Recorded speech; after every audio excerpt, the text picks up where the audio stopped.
Hello, ladies and gentlemen, it's D-Man, the Great here, and today I'm here with some new NBA content. And today I'm gonna talk about one of these players in the NBA because there's a lot of basketball players in the NBA that have a decent team with them or a decent basketball fit, but it could be much better. Or they have a terrible basketball fit and it could be much better. Like there's a lot of NBA players that could be a lot better than they actually are right now in the correct situation. And this has been talked about before in many different facets, in many different areas, in many different places. But today, you're getting one example from me. And really, if you just look at around the league right now, you have all these great players in bad basketball fits like Zach LaVine.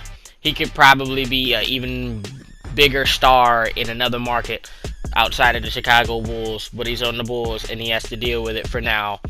And then you have the Karl Anthony Towns where, oh, you're a really great player, but you're in Minnesota and you're not getting no eyes in Minnesota. Minnesota's one of the worst franchises of the last 30 years.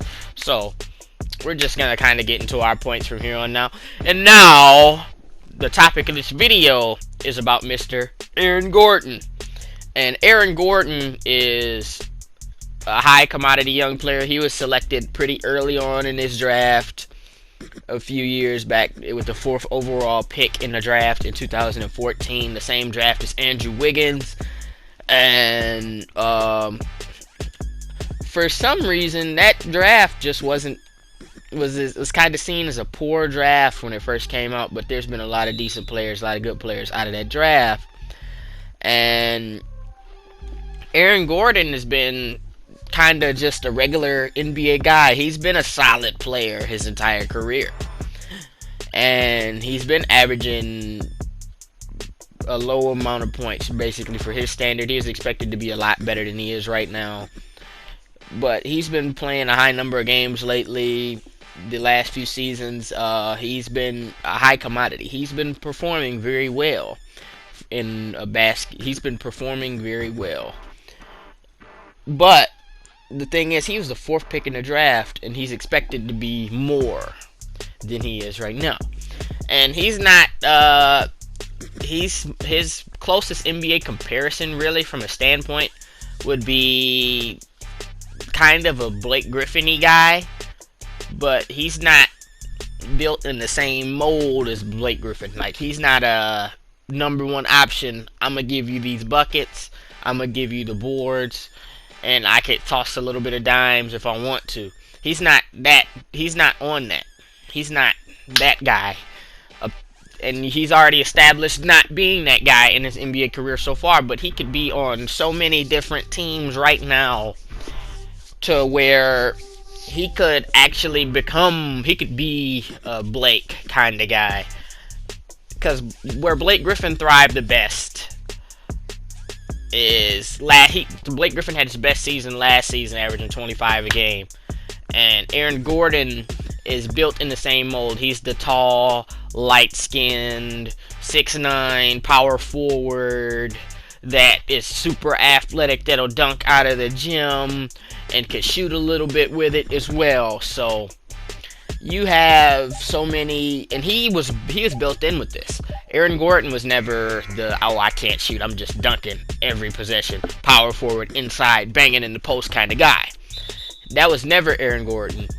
And it's kind of bad that it's not really the best. You don't want to be the guy that was drafted really high and the rest of your draft contemporaries are better than you. Like Yusuf Nurkic is superior, Zach LaVine is superior, Julius Randle is superior, Marcus Smart is a higher caliber performer right now just based off situations. Dario Saric was great for a little bit, but Dario Saric kind of is in and out. He's kind of whatever. Jabari Parker would have been the best player in his draft outside of Embiid, but those are just the guys that were drafted after him. But he had Embiid, Parker, and Wiggins before him. Wiggins has been a high caliber player that hasn't really lived up to expectations. Jabari Parker has been a really good player when he was healthy, but when he tore his 2 ACLs, he kind of knocked him all the way out, and then he lost his spot on the Bucks, where he was a great player. And Joel Embiid also is Joel Embiid. What can you say? Aaron Gordon's not going to be better than Joel Embiid. Joel Embiid is a championship big man in the right situation. And speaking of the same type of situation right now is that Embiid isn't in the best basketball situation. While he said he loves playing with Ben Simmons, which is great, and while Ben Simmons is great with him, and they're great together, they're not great as those two can possibly be. Like Ben Simmons in a Giannis type situation is a whole nother level basketball player. Much like Embiid in a situation surrounded by shooters with a knockdown guy that can take the last shot is an amazing scenario for him. And that's the same thing that Aaron Gordon needs, a better basketball scenario. And just looking at other basketball scenarios, we have teams like that would be a good basketball fit for him. Like, say, the Nuggets would be a great fit for him. The Minnesota Timberwolves wouldn't be a bad fit. The Oklahoma City Thunder down the line in a couple years wouldn't be a bad fit. The Trailblazers are a great fit for anybody because they really are helpful to the players, and he'd be a pretty good Portland Trailblazer. The Utah Jazz kind of have a confusing power forward situation. They'd be a great fit just based off of having shooters around you and just pieces around you, because that really would work for an Aaron Gordon type player. And then he could take some of the defensive load off of Rudy. But the thing is, really, with a lot of these things and with a lot of these scenarios, you have to mix and match, and the best basketball fits are in. There's a lot of teams that are lacking at the power forward spot that could get better with an Aaron Gordon type player. If Aaron Gordon, all Aaron Gordon really has to do is refine his game, make sure he's on point when he plays basketball. Because really, if you get to 35, 36%, 37% from three, which isn't really unreasonable anymore in NBA standards, because that used to be a high number for shooting percentage, but you gotta shooting around 37, 38% isn't a bad percentage at all. Like the greatest players of all time, a lot of them shot 30-some% from three, but were always known as great shooters before then. The Indiana Pacers would be a good fit, but they don't do well with bigs. The Bucks aren't a good fit because you'd have to play small forward frequently. Chicago Bulls wouldn't be a bad fit, but they kind of have a bad situation going on right now. You don't want to go there. The Miami Heat would be probably the best case scenario right now. Washington Wizards wouldn't be bad, but the Washington Wizards are the Washington Wizards. That's where pretty much everything goes to die. They destroyed so many careers right now. They destroyed Beal. They destroyed Wall pretty much. Those guys are just great players on a bad team. So the Atlanta Hawks wouldn't be a bad pickup either, but he doesn't really have a spot on there because John Collins is a great player, and I'd take him in the future over a lot of players. The Brooklyn Nets wouldn't be bad.